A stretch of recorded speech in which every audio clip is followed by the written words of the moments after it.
It was a weapon forged by the gods, a bow so immense, so impossibly heavy, that for generations, the strongest kings and warriors couldn't even lift it from its pedestal. They called it the Pinaka, the bow of the great god Shiva. It lay in a royal court as an unbreakable challenge, a silent testament to a power beyond mortal comprehension. The prize for stringing it? The hand of the most beautiful princess in the world, Sita. But this was no mere contest for marriage. This was a test of destiny, because the man who could wield this bow was not just a suitor. He was a prophesied savior, and the force he was destined to confront was a king with 10 heads, a demon of unimaginable power who was, at that very moment, tearing the heavens and the earth apart. But how could one man, a single prince, possibly stand against an invincible evil that even the gods feared? What secret flowed through his veins that would allow him to do the impossible, to lift the unliftable, and ignite a war that would define an age? To find the answer, we must travel back in time, to a kingdom that was the envy of the world. The kingdom of Ayodhya. Imagine a city of golden light, a place of perfect order and prosperity, ruled by a king so just, so righteous, that his name was synonymous with truth itself, Dashratha. He was a descendant of the great Sun dynasty, a warrior king who had everything a man could desire. He had wealth beyond measure, a kingdom at peace, and the love of his people. He had 3 beautiful and devoted queens, the wise Kausalya, the gentle Sumitra, and the fiery favored Kaikeyi. Yet, for all his power and piety, a deep and gnawing sorrow haunted the king's heart. He had no son, no heir to carry on his legacy, to protect his people, to continue the sacred line of the sun. As Dashratha grew older, his anxiety turned to desperation. A kingdom without an heir is a ship without a rudder, adrift in a sea of uncertainty, a target for its enemies. The golden age of Ayodhya was on the brink of fading into darkness. In his despair, King Dashratha summoned the greatest sages and priests in the land. He was advised to perform the ultimate ritual, a sacred fire ceremony so potent it could bend the will of the cosmos and compel the gods to grant a wish. It was called the Putra Kameshti Yagna, the sacrifice for a son. This was no simple prayer. It was a cosmic negotiation. A massive altar was built. The air grew thick with the scent of incense and purified butter. The sound of ancient hymns chanted in perfect unison, their vibrations shaking the very foundations of the palace. For days, the king and his queens fasted and prayed, pouring their hope, their desperation into the sacred flames. As the ritual reached its climax, the fire roared, leaping towards the heavens in a column of blinding white light. And from the heart of that supernatural flame, a divine being emerged. His skin glowed like 1,000 suns. In his hands he held a golden vessel filled with the celestial nectar, a sacred pudding prepared in the kitchens of the gods. He presented it to the king, his voice echoing with cosmic authority. He instructed Dashratha to share the divine food among his queens, and in doing so, their deepest desire would be fulfilled. They would bear him sons of divine glory. The king, with tears of gratitude streaming down his face, accepted the gift. He divided the nectar, giving half to his eldest queen Kausalya. He gave the second half to his youngest and favorite queen Kaikeyi, and the remaining portion he divided once more, giving a share to each of them, which they in turn gave to the middle queen Sumitra. The gods had heard his plea. Hope had returned to Ayodhya. In time, the prophecy of the fire god came to pass. The palace, once silent with sorrow, now echoed with the cries of newborn princes. Queen Kausalya gave birth to the eldest, a boy with eyes like lotus petals and a celestial glow about him. They named him Rama. He was the embodiment of perfection, the very image of righteousness.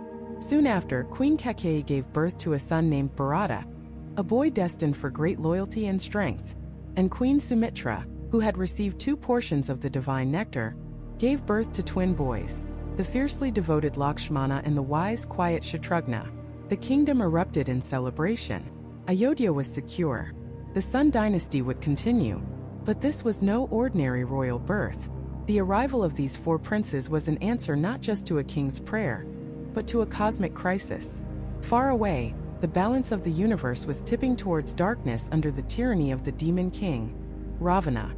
The gods themselves were powerless against him due to a celestial loophole, a boon that made him immune to any god or demon. But in his arrogance, Ravana had not asked for protection from mortals. And so the great god Vishnu, the preserver of the universe, had chosen to be born on earth as a man to restore the balance. Rama was not just a prince.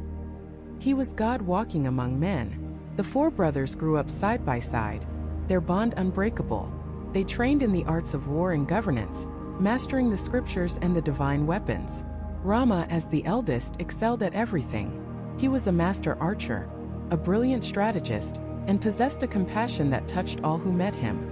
But his closest companion, his shadow, was his brother Lakshmana. Lakshmana's devotion to Rama was absolute. He lived only to serve his elder brother, a bond that would soon be tested in the fires of exile and war.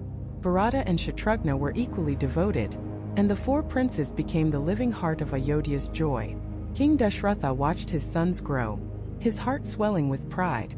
His love for Rama in particular was boundless. Rama was his life, his very breath.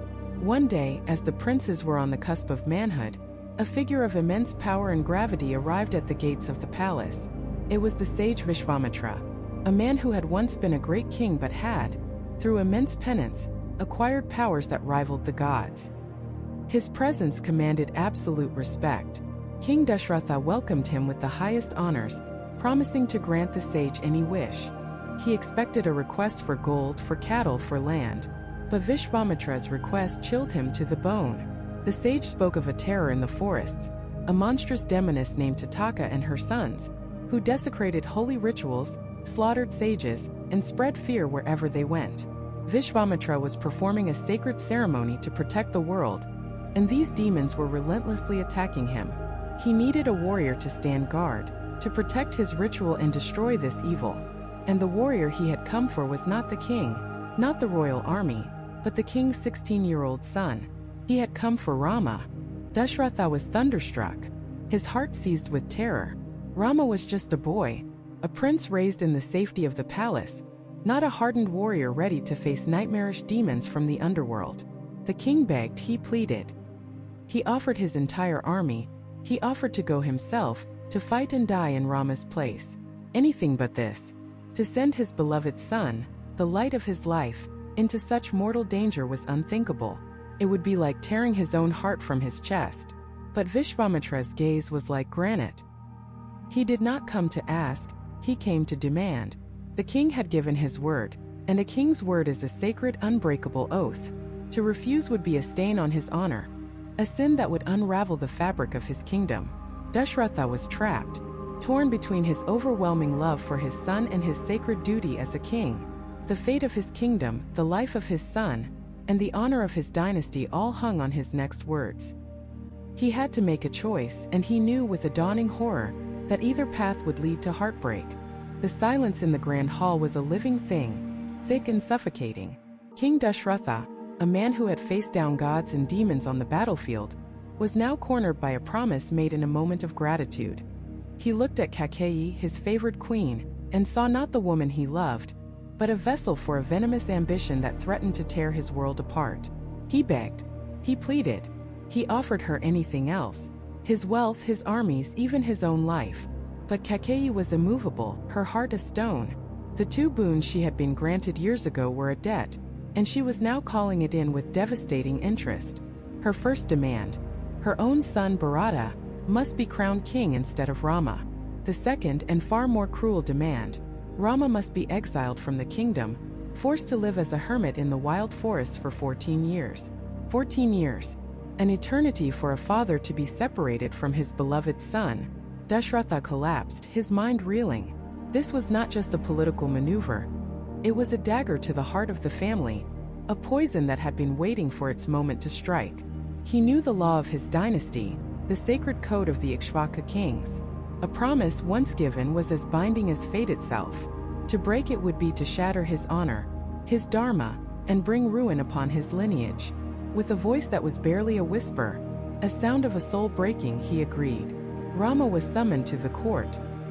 He walked in with the same grace and serenity that defined him, expecting to finalize the details of his coronation. Instead, he found his father slumped on the throne, unable to speak, his face a mask of unbearable grief.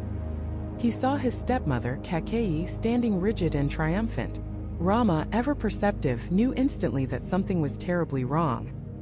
He looked at Kakeyi and asked, with genuine concern, what had caused his father such pain. And with a chilling lack of emotion, Kakeyi delivered the news herself. She told him of the boons of his brother's ascension to the throne, and of his own 14-year exile to the Dandaka forest. She laid out his fate as if discussing the weather.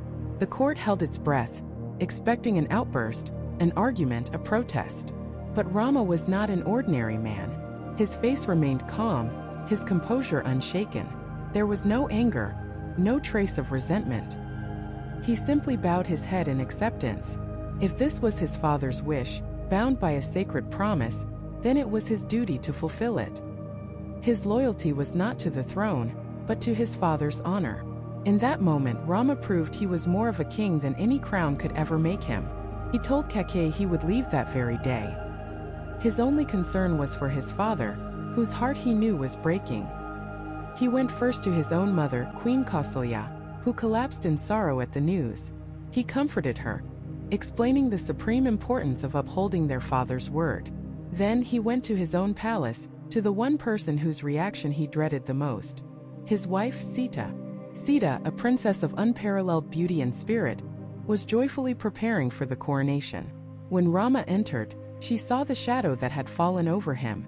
He gently told her everything, the boons, the exile, the 14 years they would have to live apart.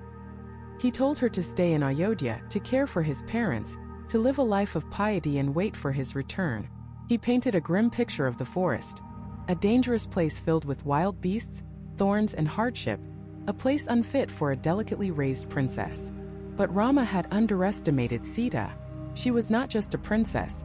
She was his other half, the embodiment of courage and devotion. Her eyes flashed, not with fear but with indignation. She looked at her husband and delivered a speech that would echo through the ages. A wife's place, she declared, is by her husband's side. His fate is her fate. His forest is her palace. His hardship is her comfort. What is the sun to me without its light? She asked. What is a body without its soul? I will walk ahead of you, she vowed, to clear the thorns from your path. The forest will be a garden with you by my side, and this palace will be a living hell without you. Her resolve was absolute. She would not be left behind. This was not a plea. It was a statement of fact. Her life was inextricably bound to his, and no royal decree or 14-year exile could ever change that. As they stood there, a third voice joined the chorus of loyalty. It was Lakshmana, Rama's younger brother, his shadow, his fiercest protector. He had overheard the news and his heart was ablaze with fury. He raged against Kakeyi, against the injustice of it all. He offered to fight, to raise an army and seize the throne for Rama by force. But Rama calmed him, reminding him that their highest duty was to their father's honor. Seeing he could not change Rama's mind, Lakshmana made a different vow.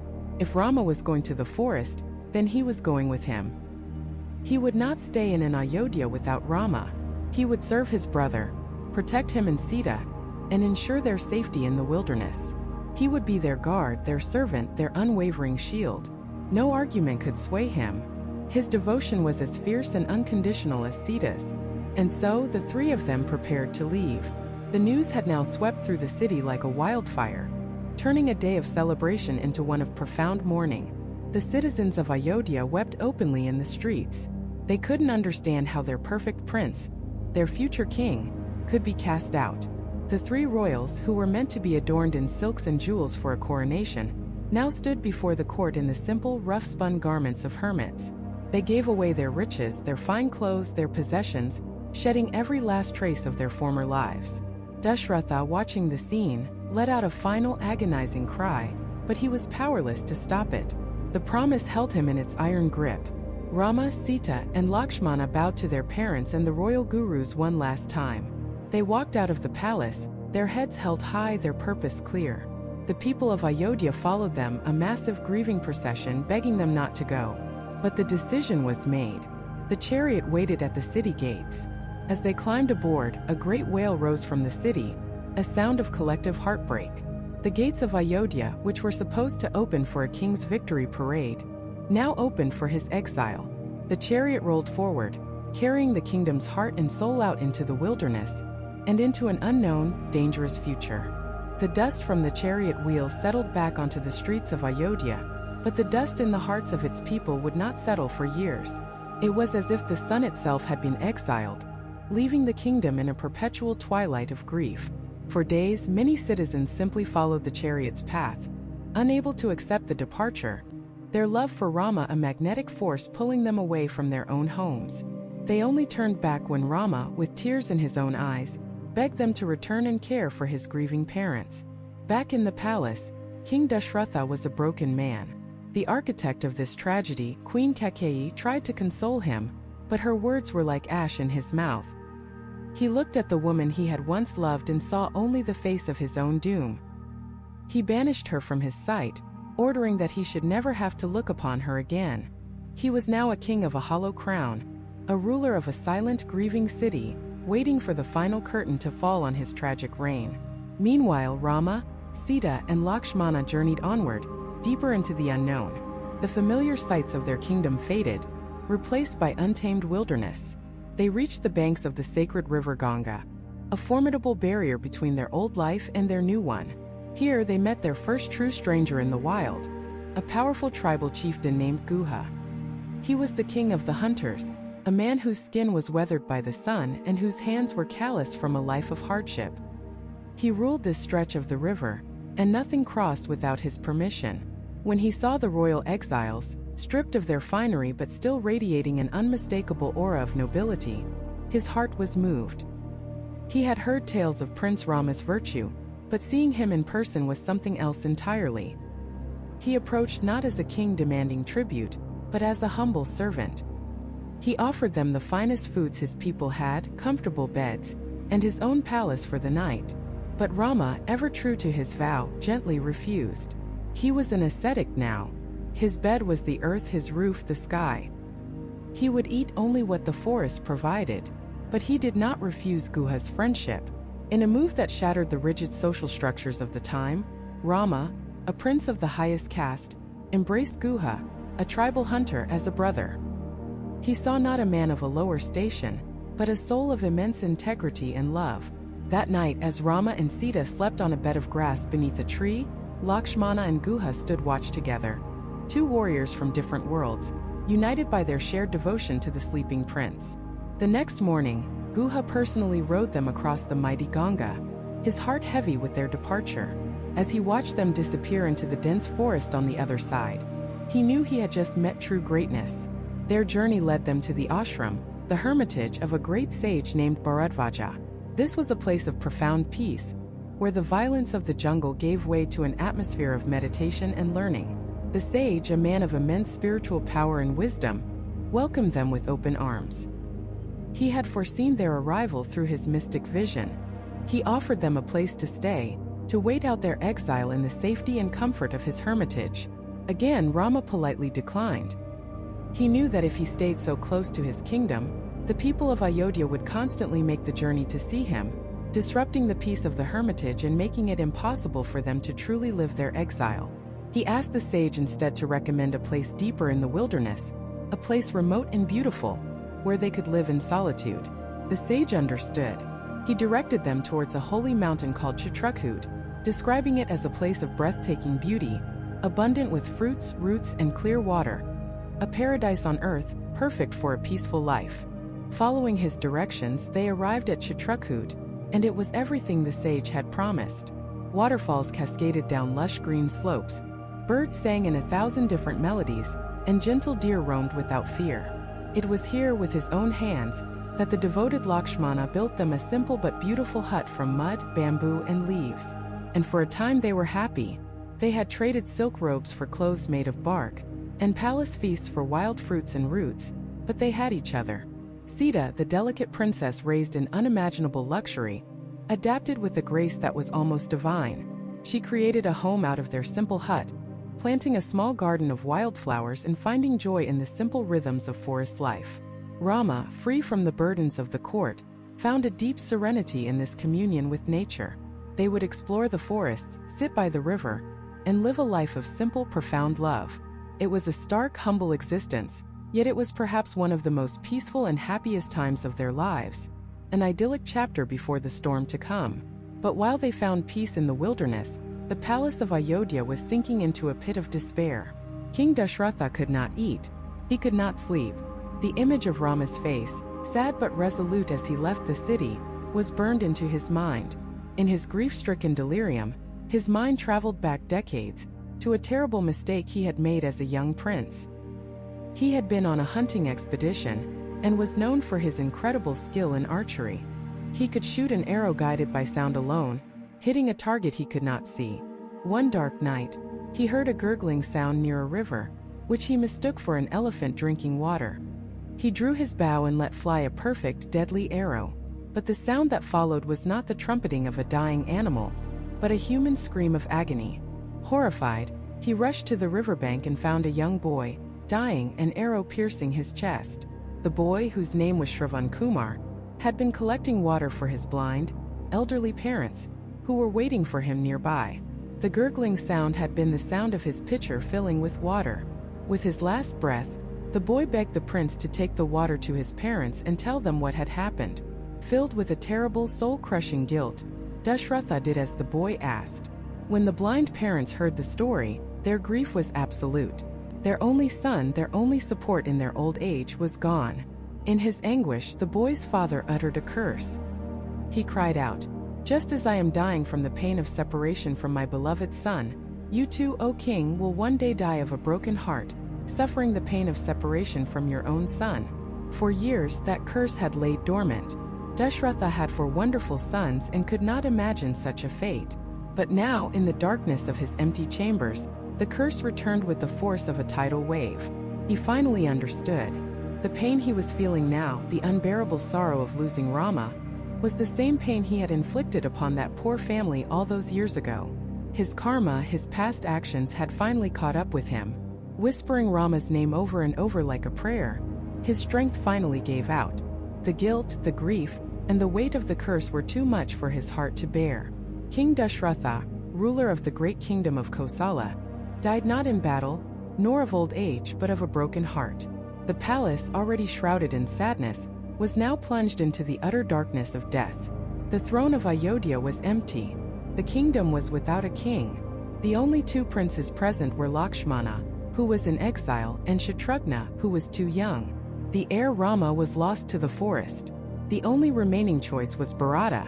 But Bharata, along with his brother Shatrughna, was away, visiting his maternal grandfather in a distant kingdom. He was completely unaware of the poison that had seeped into his family, of his mother's treachery, of his brother's exile, and of his father's death. Royal messengers were dispatched at once, with an urgent cryptic message: "Return to Ayodhya immediately." They were told not to speak a word of the tragedies that had occurred. And so Bharata began his journey home, a sense of deep unease growing in his heart. He was plagued by terrible nightmares and saw ill omens along the road. He knew something was wrong, terribly wrong. He was riding towards a city that had lost its king, a family that had been torn apart by ambition, and a throne that was now, technically, his to claim. A throne he never wanted, stained with the tears of his father and the exile of the brother he worshipped. Bharata's chariot thundered across the plains, but as he neared the capital, a chilling silence fell over the world. Where were the sounds of Ayodhya? The bustling markets, the temple bells, the laughter of children playing in the streets? All gone. The city felt like a ghost of itself, its flags hanging limp, its gates unguarded, its people moving like shadows with hollowed eyes. A deep, primal dread coiled in his stomach. This was a city in mourning. But for whom? He raced to the palace, his heart a frantic drum against his ribs, and went straight to his mother's chambers. He found Kakeyi radiant, dressed in celebratory silks. She rushed to embrace him, her smile wide and triumphant. "My son," she declared, her voice ringing with pride. "I have wonderful news. The throne of Kosala is yours." Bharata stared at her, confused. The words made no sense. "The throne? Mother, what are you talking about? Where is father? Where is my brother, Rama? The throne belongs to him." Kakeyi's smile faltered for just a moment, a flicker of irritation. "Your father has passed on to the heavens, my son." He could not bear his grief. Grief? Grief for what? The dread in Bharata's gut turned to ice. "And as for Rama," she continued, waving a dismissive hand, I have had him exiled to the forest for 14 years, along with his wife Sita and that ever-present shadow, Lakshmana. The path is clear. You, my son, are now the undisputed king." She delivered the words as if presenting a gift. But to Bharata, each syllable was a poisoned dart. He staggered back, his mind reeling, trying to process the impossible horror of what she was saying. His father was dead. His brother, whom he loved more than his own life, was banished. And his mother, his own mother, was the cause of it all. The world tilted on its axis. He looked at the woman before him, the woman who had sung him to sleep and nursed his childhood fevers, and he saw a stranger, a monster wearing his mother's face. The grief for his father, the terror for his brother, it all coalesced into a single white-hot point of rage. "You," he whispered, his voice trembling. "What have you done?" The whisper grew into a roar that shook the very marble of the palace. "You are not my mother. A mother gives life. You have brought only death and ruin. You have murdered my father. You have exiled my God. For what? For this cursed throne? For me." He pointed a shaking finger at her. "Did you think for 1 second that I would want this? A kingdom built on the corpse of my father and the suffering of my brother? You have not secured a throne for me. You have damned me for eternity. You are a disgrace to our lineage, a stain upon the honor of this house." Kakeyi recoiled, her triumphant smile replaced by shock, then by fury. But Bharata was beyond reason, lost in a storm of righteous agony. "I renounce you," he spat, the words tearing from his soul. "From this moment on, you are nothing to me. I wish I had never been born of you. You have destroyed everything. Everything." He turned and fled, leaving her alone in her chambers with the ashes of her ambition. He ran to Queen Kausalya, Rama's mother, and fell at her feet, his body racked with sobs. He begged for her forgiveness, swearing on his own life that he had no part in this monstrous plot, that he would rather die than profit from his brother's pain. Kausalya, her own heart shattered, saw the truth in his anguish. She saw not the son of her rival, but a boy whose world had been destroyed, a brother whose loyalty was as pure and unshakable as the northern star. In the days that followed, a heavy pall hung over Ayodhya. Bharata, his face a mask of grief, performed the final funeral rites for his father. As the eldest son present, the duty fell to him, a duty that should have been Rama's. Every ritual, every prayer was another twist of the knife, a reminder of the throne he was now expected to fill. The royal council assembled, the ministers and sages led by the wise Vishnu. They approached Bharata with a formal request. "The kingdom is without a king. The people are adrift." It was Dashratha's final command, bound by a sacred vow. "You must ascend the throne and rule." Bharata looked at the crown, the symbol of the power his mother had killed for, and he felt nothing but revulsion. He stood before the entire assembly, his voice clear and resolute. "No," he said, the word echoing in the silent hall. "This throne is not mine. It has never been mine. It belongs to Rama and Rama alone. He is the eldest, the wisest, the most virtuous. He is the rightful king. I am his servant, not his replacement." The ministers protested, citing law, tradition, the king's dying wish. But Bharata was immovable. "A promise extracted through deceit is no promise at all," he declared. "My father was trapped, his love used as a weapon against him. My dharma, my sacred duty, is not to uphold a lie. It is to correct this injustice. This kingdom has only one master, and I will not rest until he sits on his rightful throne." A new purpose ignited in his eyes, burning away the tears of grief. He would not be a king. He would be a pilgrim. "I will not rule from this palace while my brother sleeps on a bed of grass. I will go to him. I will find him in the Dandaka forest, and I will fall at his feet and beg him to return. I will offer him back his kingdom, and if he refuses, then I will take his place in exile. I will serve out the 14 years in his stead, but I cannot sit on this throne." His words electrified the assembly. This was not the act of a usurper, but of a true devotee. His love for Rama was so profound it dwarfed all ambition, all greed. Inspired by his unwavering loyalty, the court, the army, and even the citizens of Ayodhya rallied to his cause. They would not let him go alone. And so, a strange and unprecedented procession began to form. Not an army of conquest, but an army of repentance. Chariots, elephants, soldiers, and thousands of ordinary people, all preparing to march into the wilderness. They were not going to fight. They were going to plead. Bharata, dressed not in royal silks but in the simple bark clothes of an ascetic, led the way. He was a king who refused to be a king, marching out of his own capital, leaving behind an empty throne, on a desperate quest to find the brother he had wronged and restore the soul of his shattered kingdom. His journey was not for power, but for redemption. As Bharata's caravan of remorse snaked its way south, a procession of an entire kingdom on its knees, Rama, Sita, and Lakshmana were forging a new life in the wilderness. They had left the civilized world behind, trading silken pillows for beds of grass and palace halls for the shade of ancient trees. Their journey took them to the hermitage of the great sage Atri, a man whose wisdom was as old as the mountains. His wife Ansuya, a woman revered for her incredible piety and power, saw in Sita not a pampered princess, but a spirit of immense strength and devotion. Ansuya, recognizing the hardships that lay ahead, gifted Sita a set of divine garments that would never soil, and an unguent, a special lotion, that would keep her radiant and untouched by the weariness of the forest. These were not mere gifts of vanity. They were tools for survival, a recognition that Sita's journey was just as critical, just as demanding as Rama's. It was a quiet acknowledgement from one powerful woman to another. Your path will be difficult, but you have the strength to walk it. From there the three ventured deeper, into the vast, untamed expanse of the Dandaka forest. This was no peaceful woodland retreat. The Dandaka was a place of wild beauty and terrifying danger. It was the domain of the Rakshasas, demonic beings, shapeshifters, and cannibals who terrorized the sages and hermits trying to live a life of peace and meditation. For the ascetics, Rama's arrival was like the coming of the dawn after a long dark night. They saw in him not an exiled prince, but a divine protector, an answer to their prayers. They pleaded with him for help.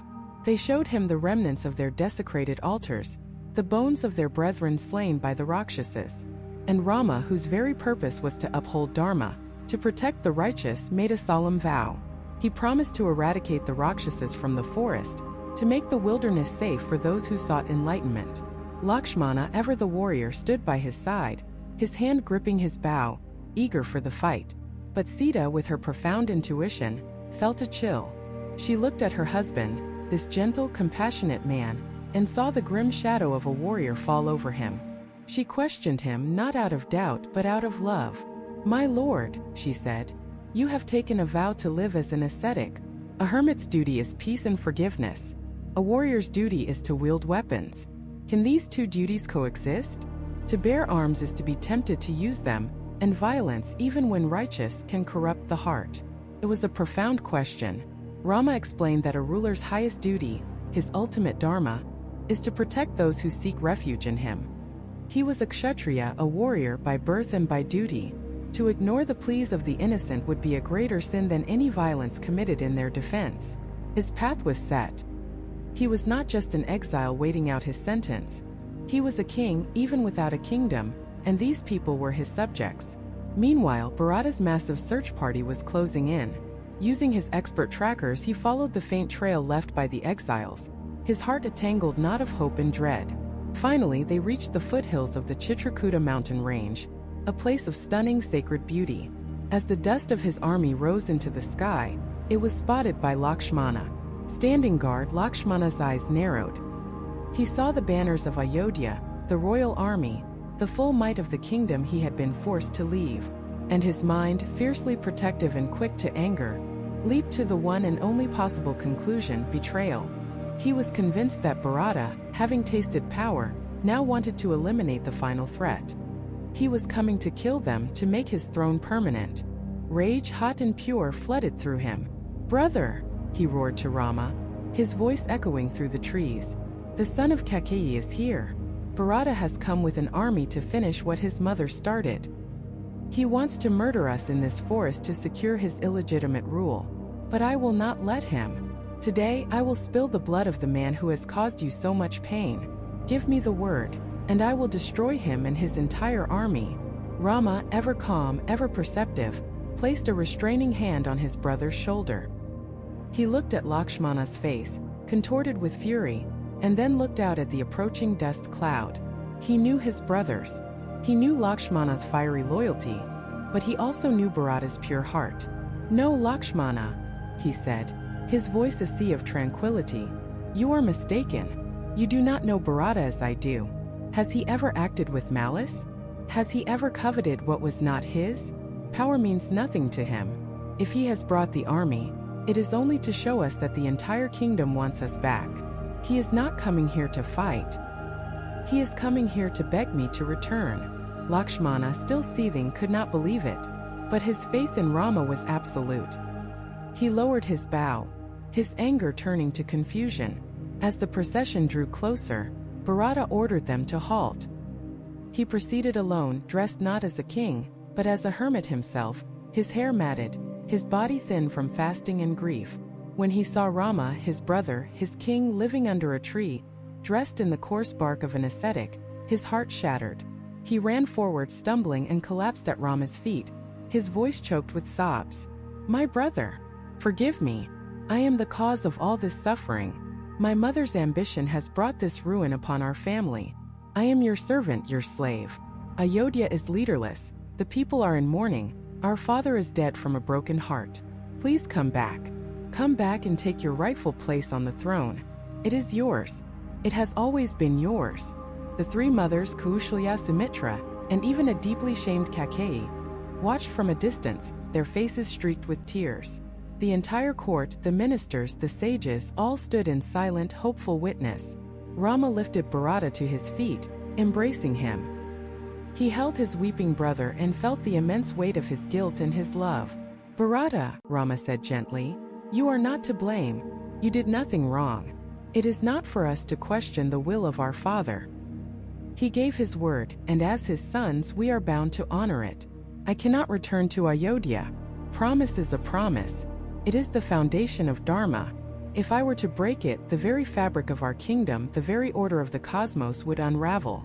You must rule in my place. You are wise and just. The kingdom needs you." But Bharata refused. "How can I rule?" he cried. "How can a younger brother rule while the elder, the rightful king, wanders the forest? It is against nature. It is a sin. If you will not return, then I will stay here with you. I will take your place in exile for the next 14 years, and you can go back and rule." This was the ultimate test of Dharma. Two brothers, each a perfect embodiment of righteousness, each refusing a kingdom out of love and duty for the other. It was a stalemate of virtue. The watching sages marveled at their integrity. Finally, Rama proposed a solution. He would fulfill his 14-year exile, as their father commanded, and Bharata would rule Ayodhya, not as king but as a regent, a steward acting on Rama's behalf. Bharata, seeing that Rama's resolve was unbreakable, finally, tearfully, agreed. But he had one final request. "If I must rule," he said, "then I will not do it from the throne. Give me your sandals. I will place them upon the throne of Ayodhya, and I will rule the kingdom in their name. They will be the symbol of your authority, a constant reminder to me and to the people that you are our true king, and we are all merely waiting for your return." Rama agreed. He gave his simple leather and wood sandals to his brother. Bharata took them and raised them to his head with the reverence one would show a sacred crown. He had come to bring a king back to his throne, but instead, he was leaving with a throne of leather and wood. He turned back to the people of Ayodhya, his face still etched with sorrow, but now also with a profound sense of purpose. He would not live in the palace. He would live as a hermit on the outskirts of the city, in a village called Nandagrama, eating only roots and fruits just as Rama did. He would run the kingdom from there, a caretaker king, counting the days, all 2,520 of them, until his brother's return. As Bharata and the grieving city of Ayodhya began their long journey home, Rama, Sita, and Lakshmana watched them go. The crisis was over. The throne was safe. But now they had to move on. The area was too well known, too close to the world they had left behind. They had to venture deeper, into more secluded, and far more dangerous parts of the forest. The family drama had ended, but their epic struggle was just beginning. They had faced the demons of greed and ambition within their own palace walls, but now they were walking toward the true heart of darkness, where the real demons, creatures of immense power and unspeakable evil, were waiting. The Dandaka forest was not a place for princes. It was a sprawling, untamed wilderness, ancient and indifferent. The rustle of leaves could be a gentle breeze or the slithering of a venomous snake. The distant cry could be a peacock or a demon feasting on its prey. For Rama, Sita, and Lakshmana, this was their new kingdom. They shed their royal silks for simple clothes made of bark, their golden plates for cups made of leaves. They learned the language of the forest, the calls of the birds, the tracks of the animals, the whispers of the wind. But what is a king without a kingdom? What is a warrior without a war? Rama discovered the answer. He was not just a king of a city. He was a protector of Dharma, of righteousness itself. And righteousness was under attack. Deep within the forest lived sages and hermits, men and women who had dedicated their lives to meditation and spiritual pursuits. But their peace was constantly shattered. They were terrorized by Rakshasas, demonic beings who despised piety and fed on chaos. These creatures would desecrate their sacred fires, devour their offerings, and even kill the sages themselves, all for sport. One by one, these holy people came to Rama. They saw in his eyes not the despair of an exile, but the calm fire of a protector. They told him of the horrors they faced, of the constant fear they lived in, and they asked for his help. This was a turning point. Rama's exile was no longer just a personal trial. It had become a divine mission. He swore an oath to the sages. He would not rest until he had cleansed the forest of every last Rakshasa that threatened the innocent. He declared, "My purpose here is not to hide but to serve. I will be your shield." Lakshmana stood by his side, his hand gripping his bow, his eyes burning with a fierce loyalty. The two brothers became the guardians of the forest, a divine patrol against the forces of darkness. For 10 years they moved through the wilderness, a beacon of hope. They lived a simple ascetic life, but their days were punctuated by fierce battles. They fought Rakshasas of every shape and size, creatures that could change their form, become invisible and wield black magic. And with every victory, Rama's legend grew. The hermits were safe. A fragile peace began to settle over the Dandaka forest. Rama, Sita, and Lakshmana found a particularly beautiful spot near the Godavari River, a place called Panchavati. They built a simple, elegant hut, a small piece of paradise carved out of the wilderness. It was a time of relative peace, a moment to breathe. They believed the worst was behind them. They were wrong. The worst had not yet even noticed them. One day, a creature of breathtaking beauty and terrifying power wandered into their clearing. It was a Rakshasi, a female demon, named Shurpanaka. But she didn't look like a demon. She had used her powers to transform herself into a stunningly beautiful woman. She was the sister of the most feared being in all the three worlds, Ravana, the 10-headed demon king of Lanka. Shurpanaka was used to getting whatever she wanted, and when she saw Rama, with his godlike physique and serene countenance, she wanted him. She approached him with a seductive smile, her voice like honeyed poison. She offered herself to him, promising him power, pleasure, and a kingdom far greater than Ayodhya. She insulted Sita, calling her a plain, human girl unworthy of such a man. Rama, ever courteous, simply smiled. He explained that he was already married, that his heart belonged to Sita and he could not take another wife. He pointed her towards his brother, jokingly suggesting she try her luck with Lakshmana. Shurpanaka, enraged by the rejection but still captivated, turned to Lakshmana. He saw through her disguise instantly. He saw the demonic hunger in her eyes. He mocked her, telling her he was merely a servant to his brother and that she, a powerful princess, would be better off as a master, not the wife of a servant. The double rejection shattered her pride. The beautiful illusion flickered and died. Her face contorted, her features twisting back into her true, hideous demonic form. Fangs dripping with venom, eyes glowing with red-hot fury. She let out a blood-curdling scream of pure rage. "If I cannot have him, then no one will. I will devour this pathetic human woman, and then you will be mine." In a flash, she lunged not at Rama or Lakshmana, but at Sita, her claws extended like daggers, aiming to rip her apart. Time seemed to slow down. Rama shouted a single word, "Lakshmana!" And Lakshmana, who had been watching her every move, acted with lightning speed. He did not hesitate. He did not second-guess. He saw a direct, lethal threat to Sita, the woman he had sworn to protect with his life. His sword was a blur of silver. There was a sickening slice, and Shurpanakha's scream of rage turned into a shriek of unimaginable agony. She stumbled back, clutching her face. Where her nose and ears had been, there were now only bloody stumps. Humiliated, disfigured, and screaming in pain, she fled into the forest, vowing a terrible revenge. Her cries for vengeance echoed through the trees, a promise of the storm to come. She went straight to her brothers, Kara and Dashana, powerful Rakshasa warlords who commanded a legion of demons from a nearby outpost.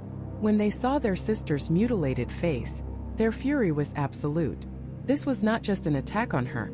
It was an insult to their entire clan, an insult to their king, Ravana himself. Kara immediately dispatched 14 of his most fearsome Rakshasa warriors to kill the two brothers and bring him the woman. Rama met them alone. He told Lakshmana to take Sita and hide in a cave, to protect her at all costs. Then he faced the 14 demons. They laughed, mocking the lone human who dared to stand against them. Their laughter was short-lived. With his divine bow, Rama unleashed a volley of arrows that moved faster than sight. In moments, all 14 demons lay dead, their bodies riddled with golden shafts. When the news reached Kara, his rage became a cold, calculating inferno. He amassed his entire army, 14,000 Rakshasas, an ocean of monstrous, bloodthirsty warriors, armed with every conceivable weapon, all marching on one man. The ground itself trembled as they approached. The sky darkened. The birds fell silent. Even the wind seemed to hold its breath.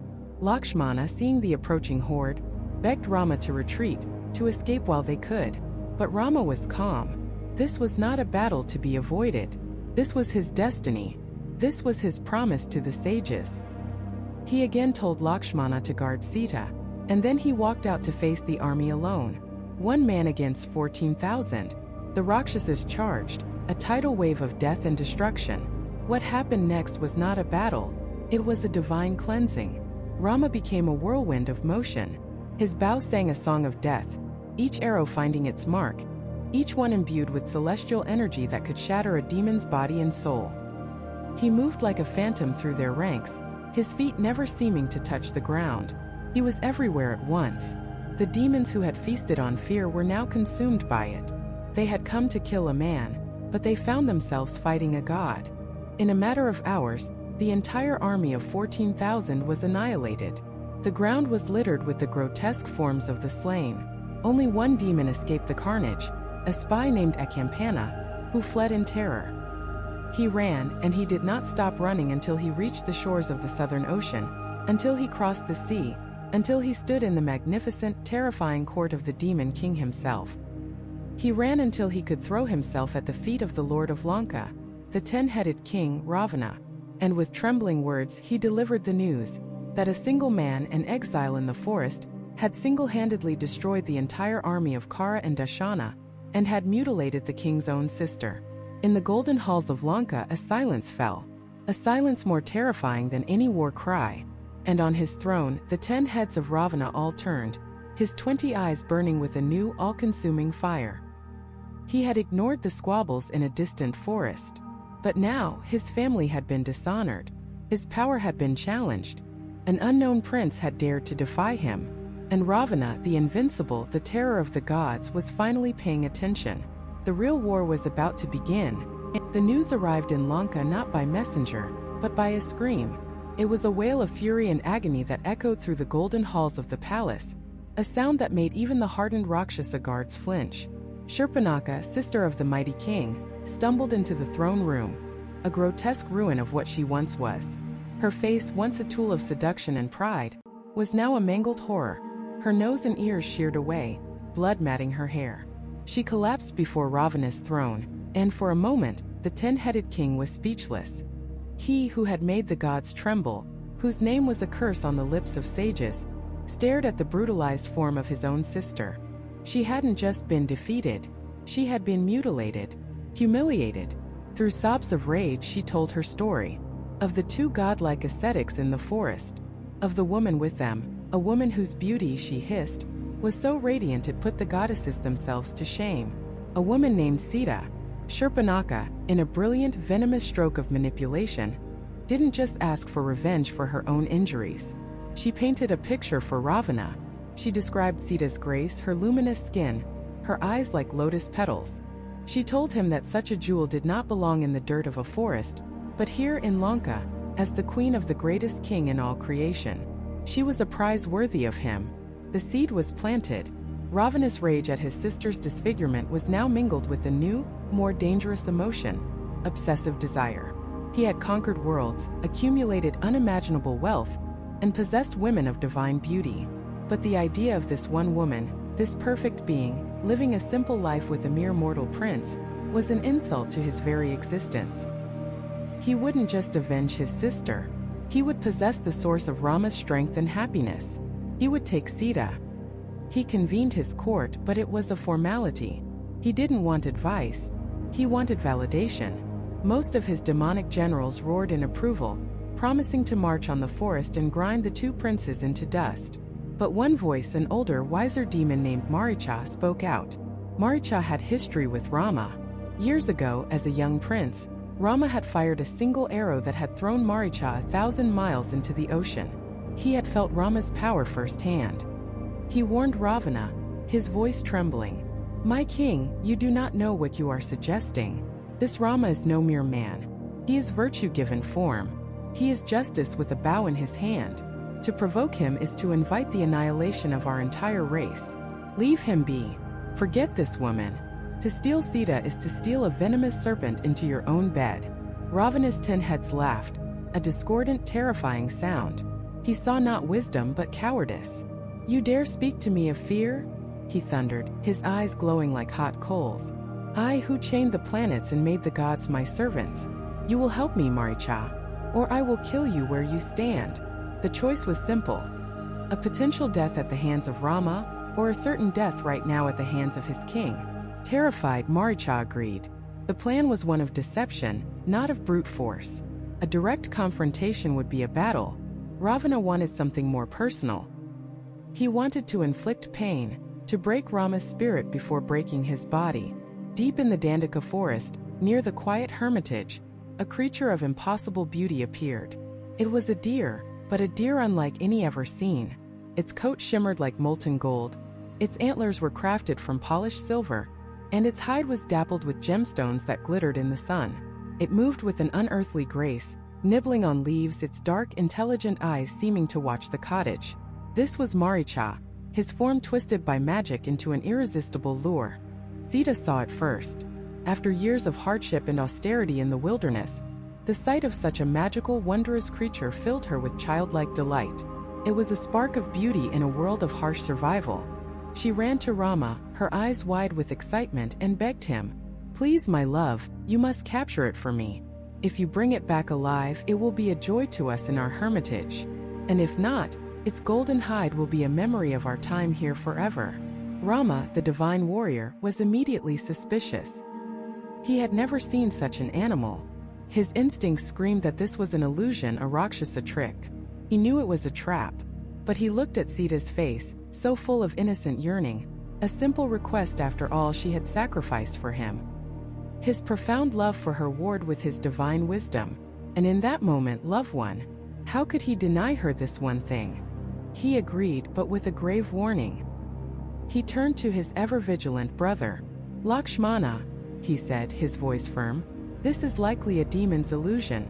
I will go after it, but you must not leave Sita's side. Guard her with your life. Do not, under any circumstances, leave this cottage, no matter what you see or hear. Do you understand?" Lakshmana bowed. "As you command, brother." With one last look at Sita, Rama took up his bow and plunged into the forest, chasing the golden phantom.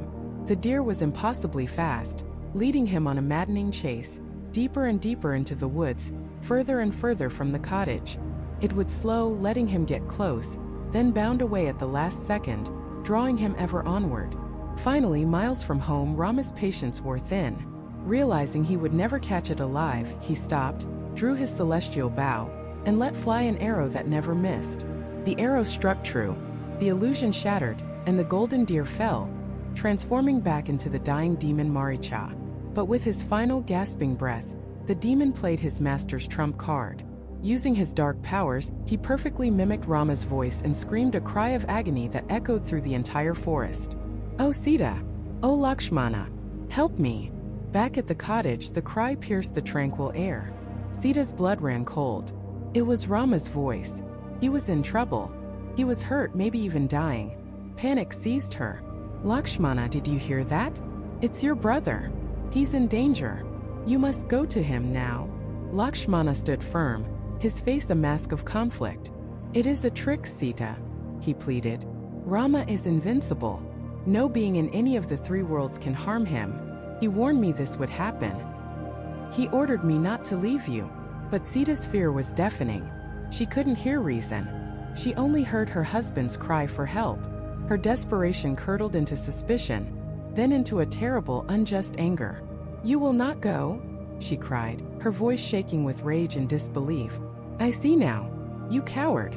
You have always wanted your brother to perish, so that you could take me for yourself. That is your secret desire." The accusation struck Lakshmana like a physical blow. It was the cruelest thing she could have possibly said. A poisoned dart to his soul of unwavering loyalty. His eyes filled with tears.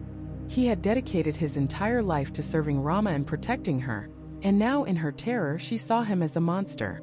His resolve broke. He could not bear her scorn. He had to prove his loyalty. Heartbroken, he made his choice. "I will go," he said, his voice heavy with foreboding, "because you command it. May the spirits of this forest protect you, for I see ill omens everywhere." Before he left, he picked up a stick and, chanting a protective mantra, drew a distinct line in the dirt, encircling the entire cottage. "Sita," he said, his voice low and urgent, "this is a line of power. I implore you, for your own safety, do not step beyond this line for any reason. As long as you remain inside it, no demon, no god, no force on this earth can harm you. Do not cross it." With that final desperate plea, Lakshmana turned and sprinted into the forest in the direction of the cry, leaving Sita alone, weeping and afraid. The woods fell silent. The birds stopped singing. An unnatural stillness descended. Sita stood, trembling, inside the circle of protection. And then, a new figure emerged from the shadows of the trees. It was an old man, a holy ascetic, leaning on his staff.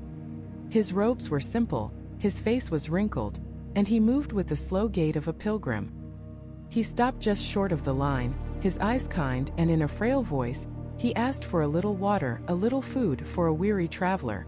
He seemed harmless, a gentle soul. But beneath the guise of the holy man, the 10-headed king of Lanka smiled. His trap was perfectly set. Sita, her heart a drumbeat of compassion and duty, stepped across the shimmering line of protection. In that single fateful step, the world fractured. The illusion of the frail holy man dissolved like mist in a harsh sun. Where he stood, a new figure erupted into being. A titan of terrifying majesty, with not one but 10 heads, each crowned and sneering. 20 arms adorned with gold and jewels, rippled with impossible strength. His skin was the color of a storm cloud, and his eyes burned with the embers of ancient pride and insatiable desire. This was Ravana, the demon king of Lanka, in all his terrible glory. Sita recoiled, a gasp of pure horror catching in her throat. The kindness in the holy man's eyes was gone, replaced by a triumphant, predatory gleam. He laughed, a sound that shook the trees and sent birds scattering into the sky. He seized her arm, his grip like iron. Sita cried out, a desperate, piercing scream that tore through the tranquility of the forest. "Rama!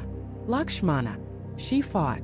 With a strength born of love and fury, she thrashed and struggled, but it was like a doe against a tiger. Ravana, impervious and amused, simply lifted her from the ground and summoned his celestial chariot, the Pushpaka Vimana. It descended from the sky, a magnificent golden craft pulled by phantom mules, a chariot of the gods now used for a demonic purpose.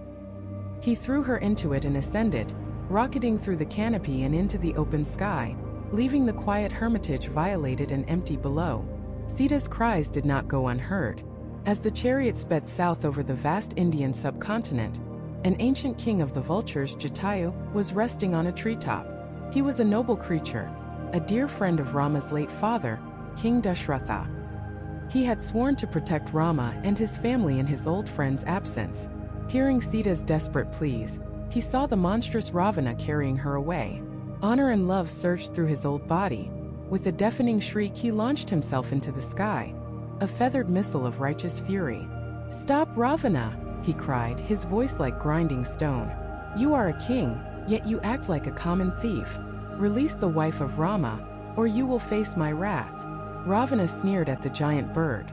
"Be gone, old fool, before I send you to the realm of death." But Jatayu was fearless. He dove, a blur of brown and white, and attacked the chariot. He tore at the demonic mules with his talons, shredded the golden banners with his beak, and raked at Ravana's 20 arms. An epic battle raged in the heavens. Jatayu, driven by loyalty, fought with the strength of his youth. He broke Ravana's bow, shattered his armor, and for a moment, it seemed the noble bird might actually win. But Ravana was a being of immense power. Unsheathing his divine sword, the Chandrahasa, he waited for Jatayu to dive one last time. In a flash of silver light, he sliced off the vulture's mighty wings. With a cry of agony, Jatayu fell from the sky, tumbling end over end, a broken hero crashing back to the earth. He landed in a heap, bleeding and mortal, his life slowly ebbing away. But he had done what he could. He had seen where Ravana was headed. He had fought for righteousness. And he would wait with his last breath for Rama. High above, Sita watched in despair. Her last protector was gone. But even in her terror, her mind was sharp. She knew she had to leave a trail. Looking down, she saw 5 powerful figures on a mountaintop. Figures that looked like men, but were covered in fur, with the faces of monkeys. The Vanaras. In a moment of desperate inspiration, she began to pull off her jewelry. Her golden anklets, her pearl necklace, the ornaments in her hair. She bundled them quickly in a piece of cloth torn from her sari and, when Ravana's heads were turned, she dropped the small package. It tumbled through the air, a final desperate message, a breadcrumb of hope cast into the wilderness. Meanwhile, Rama and Lakshmana returned to the ashram, their arms full of fruit and their hearts light. But as they approached, a chilling silence greeted them. Not the peaceful silence of meditation, but the dead, empty silence of abandonment. The offerings for the holy man were spilled on the ground, just outside the protective line. The hut was empty. "Sita!" Rama called out, his voice tinged with a nervous tremor. "Sita!" Only the wind answered. A frantic search began. They called her name until their voices were hoarse, their calls echoing unanswered through the silent trees. Panic began to curdle into a cold, heavy dread in the pit of Rama's stomach. He saw the signs of a struggle, giant, non-human footprints in the dirt, the remnants of a great chariot's tracks. And then he saw it, a single golden flower he had given Sita that morning, crushed on the ground. And at that moment Rama, the perfect man, the incarnation of Dharma, broke. A sound of pure, soul-shattering anguish ripped from his throat. It was not the cry of a prince or a god. It was the cry of a man whose entire world had been stolen from him. His grief was so immense, so absolute, that it became a cosmic force. The leaves on the trees withered.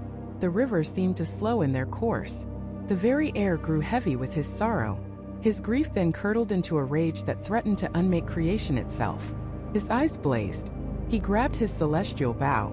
"The universe has allowed this to happen," he roared, his voice thundering through the forest. "The gods, the spirits, the mountains, the rivers, they all stood by and watched as my love was stolen. If they will not return her to me, then I will destroy them all. I will burn the heavens and boil the seas. I will reduce this entire world to ash." He drew an arrow, its tip glowing with the power to end an age. Lakshmana, terrified but resolute, grabbed his brother's arm. "Brother, no. This is not you. Vengeance is for the weak. Justice is for the strong. We will find her. We will punish the one who did this. But you cannot destroy the world in your grief." Sita would not want that. Rama's shoulders slumped, the fire in his eyes dimming to a smoldering ember of pain. He let the arrow fall. He was lost, adrift in a sea of despair. The two brothers began their search, following the track south, their hearts heavy with every step. Their path led them to the broken body of Jatayu. The great vulture was barely clinging to life. Recognizing Rama, he summoned his final ounce of strength. "Rama, my prince," he rasped. Sita was taken by the 10-headed king, Ravana. "He is the king of Lanka." He flew south towards his island kingdom. With those words, having delivered his final vital message, the noble Jatayu's spirit left his body. Rama wept, cradling the great bird's head. This creature had died for him, for Sita. He had been a friend to his father, and in his final moments, a protector to his wife. With Lakshmana's help, Rama built a funeral pyre and performed the last rites for the vulture king as if he were his own kin. A final act of love and respect for a fallen hero. Now they had a name, Ravana, and a direction south. Their quest had a purpose. As they journeyed, they were snared by a grotesque demon named Kabanda, a giant, lurching torso with no head, just a single massive eye in its chest and two long, grasping arms. They fought and defeated the creature, and in doing so, freed a celestial being who had been trapped in that monstrous form by a curse. As a reward, the freed spirit gave them crucial advice. "Seek out the Vanera king Sugriva," he told them. "He lives on the Rishyamukha mountain. He too has had his kingdom and his wife stolen from him by his brother. Forge an alliance with him. He and his mighty army will be your greatest asset in finding Sita." Following this new lead, Rama and Lakshmana finally arrived at the foot of the great mountain. As they approached, a figure leaped down from the cliffs above, landing silently before them. He was a Vanera, a monkey man, but there was a powerful light in his eyes. He was dressed as a simple ascetic, yet he radiated an aura of immense power and profound intelligence.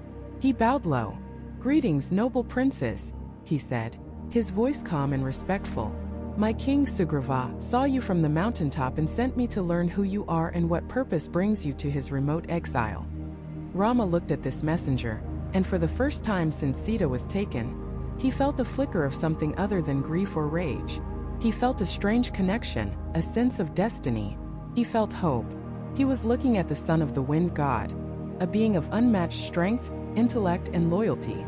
He was looking at the greatest devotee the world would ever know. He was looking at Hanuman. The search was over. The war was about to begin. Hanuman, his mission complete, bowed before Rama. He presented the jewel from Sita's hair, a small, yet infinitely precious token that proved he had found her. He relayed her message of unwavering love, her desperate plea for rescue, and her faith that Rama would tear the world apart to get to her. For the first time in months, the despair that had clouded Rama's face lifted, replaced by a fire of righteous fury and renewed purpose. The time for sorrow was over. The time for action had come. An electrifying energy surged through the Vanera camp. Sugriva, the monkey king, let out a roar that shook the trees, and it was answered by millions of voices. An army unlike any the world had ever seen began to mobilize. It was a primal force, an unstoppable tide of fur and fawn, of monkeys and bears, warriors of the forest now united under a single banner. They marched south, a living, breathing earthquake with Rama and Lakshmana at their head, their divine presence turning the chaotic horde into a disciplined force of nature. Their destination, the southernmost tip of the land, the very edge of the world. And there they stopped. Before them lay an obstacle not of flesh and blood, but of creation itself, the vast, unconquerable ocean. It stretched to the horizon, a churning, endless expanse of blue and gray, its waves crashing against the shore with a thunderous roar that seemed to mock their efforts. How could an army, no matter how vast, cross this? They could not fly, they could not swim the impossible distance. Lanka, the island fortress of their enemy, was in sight, a hazy silhouette on the horizon, yet it might as well have been in another dimension. Despair began to creep back into the hearts of the warriors. The greatest army in the world was useless, defeated by geography. For 3 days and 3 nights, Rama sat on the shore, fasting and praying to Varuna, the lord of the oceans, pleading for passage. But the ocean remained silent, its waves wild and indifferent. Rama's patience, worn thin by grief and urgency, finally snapped. He was a prince, an avatar, a warrior of unparalleled power. He would not be ignored. He stood, his eyes blazing with celestial anger, and reached for his bow. He knocked the Brahmastra, the weapon of the Creator, a missile of unimaginable power capable of boiling the very oceans dry and ending all life within them. The sky darkened, the winds howled, and the sea itself recoiled in terror as Rama prepared to unleash Armageddon. Just as he was about to release the string, a figure of majestic light rose from the churning depths. It was Varuna, the ocean god, his form shimmering, his hands pressed together in supplication. He begged Rama for forgiveness, explaining that the nature of the ocean is to be deep and impassable, He could not simply part the waters or calm them enough for an army to walk across. It would violate the fundamental laws of a reality he was sworn to uphold. But, he said, there was another way. Within the Vanera army were two brilliant engineers, two sons of the divine architect himself, named Nala and Nila. They possessed a unique boon. Any stone they touched would become weightless and float upon the water. Varuna promised that the sea would hold these stones, that it would allow a bridge to be built upon its surface, a path to the enemy's shore. Rama, his anger subsiding, accepted the proposal. The order was given. A frenzy of activity erupted along the coastline. Under the direction of Nala and Nila, the Vanera army became the world's greatest construction crew. They uprooted entire mountains, tore massive boulders from the earth, and carried them to the shore. Nala and Nila would touch each stone, and as if by magic its weight would vanish. The warriors would then hurl the massive rocks into the sea, where they floated, bobbing on the surface. For 5 days the work continued without pause. A chain of 10 million warriors passed rocks hand to hand, 100 miles long, chanting Rama's name with every stone they laid. And slowly, miraculously, a bridge began to take shape. A causeway of floating rock, a mile wide, stretching from the tip of India across the churning strait to the shores of Lanka.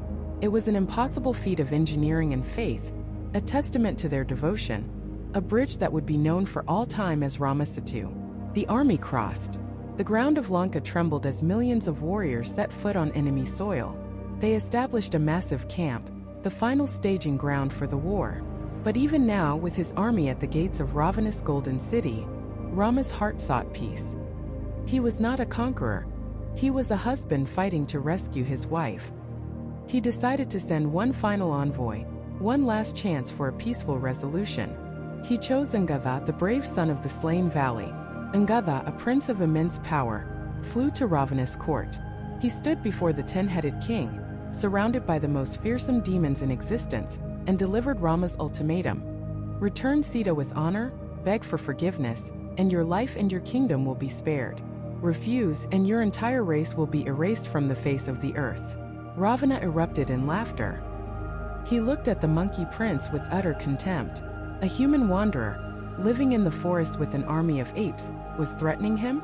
The king of Lanka? The conqueror of the heavens?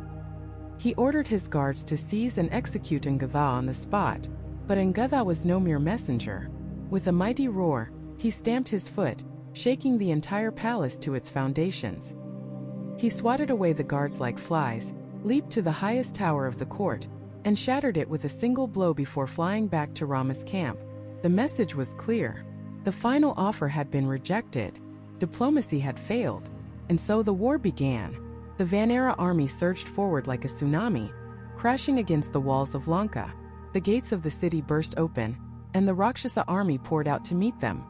A terrifying legion of twisted, monstrous forms, armed with cruel weapons and dark magic. The battlefield became a whirlwind of chaos and death. The sky was filled with the roar of warriors, the clash of steel, the screams of the dying, and the terrible sounds of magical incantations. The fighting was brutal, a desperate struggle for every inch of ground. But the Vanaras, fueled by devotion, fought with a ferocity the demons had never encountered. It seemed as though Rama's army might overwhelm the defenders through sheer force. But Ravana had a secret weapon. His eldest son, Indrajit. He was not just a warrior. He was a master of sorcery and illusion, a fighter who had once defeated Indra, the king of the gods himself. As the battle raged below, Indrajit took to the sky, cloaking himself in invisibility using his dark arts. From the clouds he unleashed a storm of magical arrows upon the unsuspecting Vanera army. Then he targeted the leaders. He saw Rama and Lakshmana fighting side by side, cutting a swath through the Rakshasa ranks. Indrajit drew his most terrible weapon, the Nagapasha, the serpent noose. He fired a single arrow, which exploded in the air, transforming into thousands of venomous magical serpents.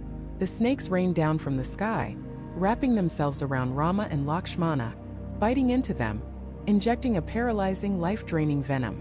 The two brothers, the hopes of the entire army, cried out and fell to the ground, completely immobilized, covered in a writhing mass of serpents, unconscious and appearing for all the world to be dead. A horrified silence fell over the battlefield. The Vanera army froze, their morale shattered. Their gods, their leaders, had been struck down. Ravana's forces let out a triumphant roar. It was over. The war was lost. All hope was extinguished. But as darkness fell on the blood-soaked field, and the demon army celebrated its victory, a mighty wind began to stir. Far in the distance, a golden light appeared in the sky, flying towards the battlefield at impossible speed. It was the mortal enemy of all serpents, the divine king of birds, the mighty Garuda, come to answer a silent prayer. Garuda descended like a golden meteor, his very presence an antidote to the venom that coursed through the prince's veins.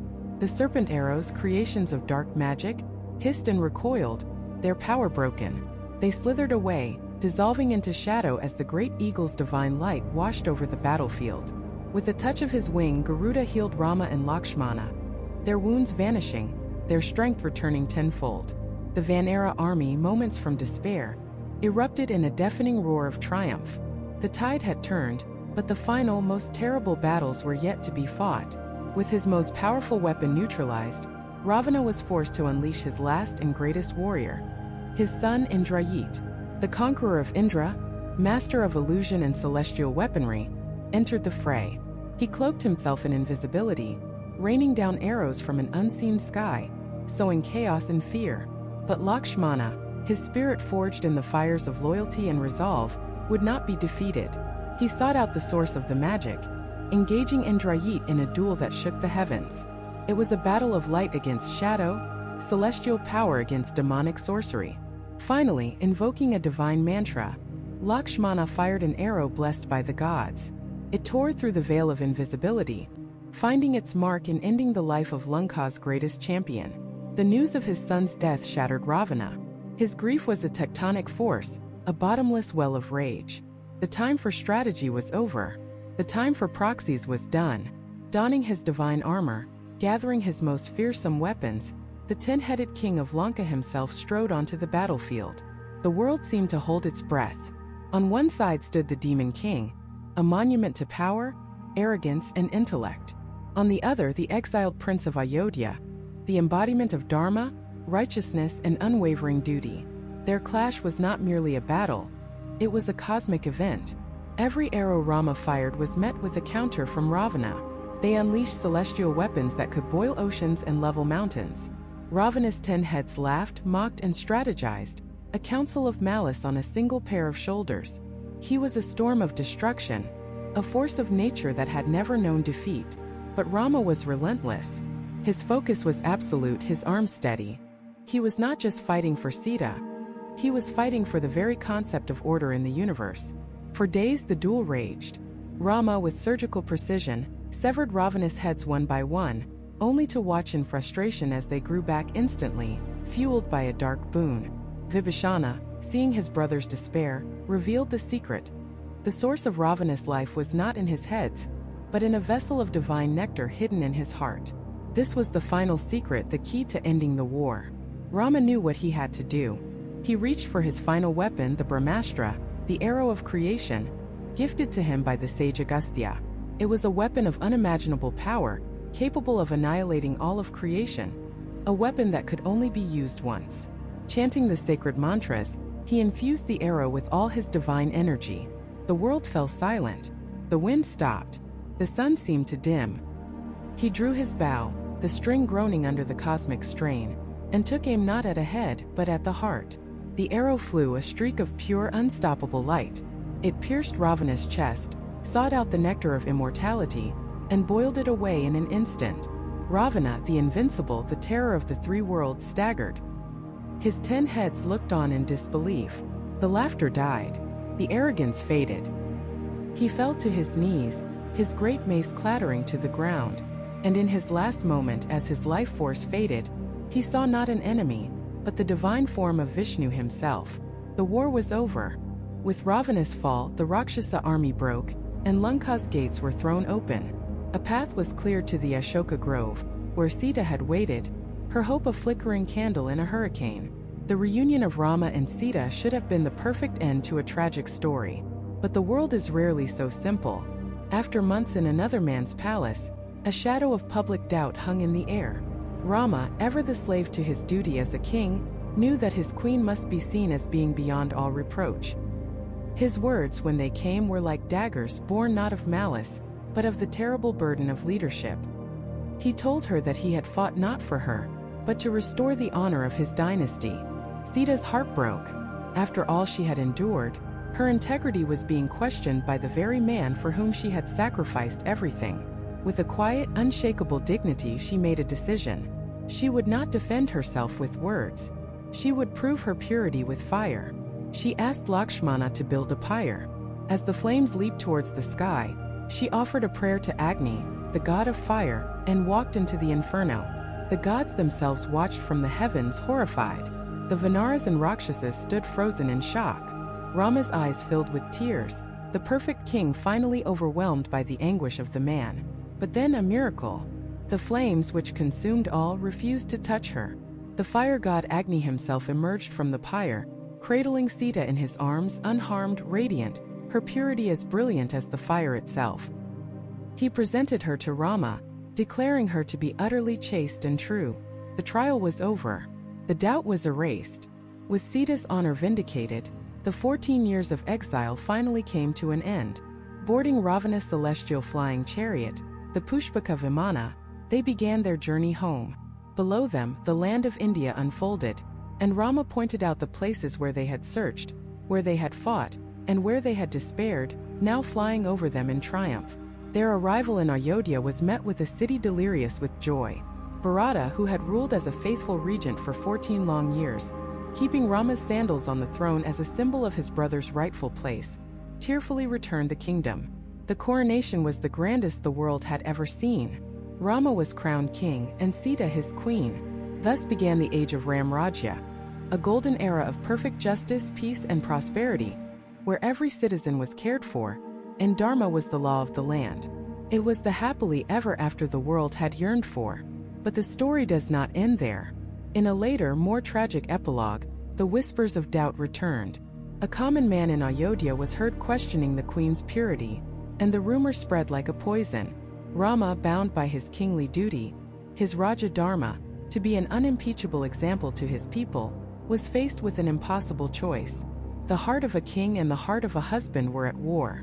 In an act of ultimate, heartbreaking sacrifice to his duty, he ordered a pregnant Sita to be exiled. Abandoned in the forest, she found refuge in the ashram of the sage Valmiki, the very poet who was composing the Ramayana. There she gave birth to twin sons, Lava and Kusha. They were raised as warrior scholars, unaware of their royal lineage, but taught to sing the epic poem of their father's life. Years later, during a royal ceremony, the two boys sang the Ramayana in Rama's court. Rama, captivated by the tale and struck by their resemblance to him, realized they were his sons. He called for Sita, asking her to return and prove her purity to the people one last time. But Sita had endured enough. She had proven her innocence in a trial by fire. She would not do so again. Instead, she made one final plea. Not to her husband, not to his people, but to the one who had always known her truth, her mother Bhumi Devi, the earth goddess. She asked her mother to receive her. In response, the ground itself split open. The earth rose up and took her faithful daughter back into her eternal embrace, a final, irrefutable testament to her purity. Sita was gone. Rama was left to rule his perfect kingdom, a king who had everything, but had lost the one he loved most. A stark reminder that the path of Dharma is often a path of immense personal sorrow. The Ramayana is not a simple tale of good versus evil. It is an exploration of duty, of sacrifice, and the agonizing choices that lie at the heart of the human and divine experience. It teaches that love and devotion are the most powerful forces in the universe, but that even they can be tested by the rigid demands of honor and responsibility. For thousands of years, the journey of Rama and Sita has endured, not because it is a perfect story with a perfect ending, but because it is a profoundly human one, reflecting the triumphs and tragedies of our own lives, and the eternal search for a righteous path in a complicated world.